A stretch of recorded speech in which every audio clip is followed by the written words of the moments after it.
جو لوگ چاہتے ہیں کہ ہماری ہر دعا قبول ہو اور گارنٹی کے ساتھ قبول ہو، ان کو ایک وظیفہ دیتی ہوں، اور دیکھیے ہر چیز کا انداز الگ ہوتا ہے۔ ہمیں اللہ سے مانگنے کا طریقہ نہیں آتا کہ کس انداز سے مانگا جائے۔ نبی صلی اللہ علیہ وآلہ وسلم نے فرمایا کہ جو شخص لا الہ الا انت سبحانک انی کنت من الظالمین پڑھے تو اللہ اس کی ہر دعا قبول فرمائیں گے۔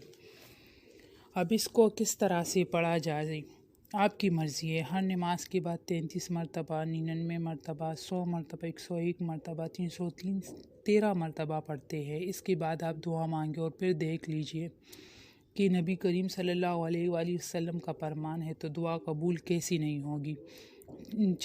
چاہیے جو بھی دعا ہو آپ کی دل میں قبولیت آپ کو خود نظر آئیں گی اور اپنے آنکھوں سے دیکھیں گے، اور ضرور اس طریقے سے آپ دعا مانگیں۔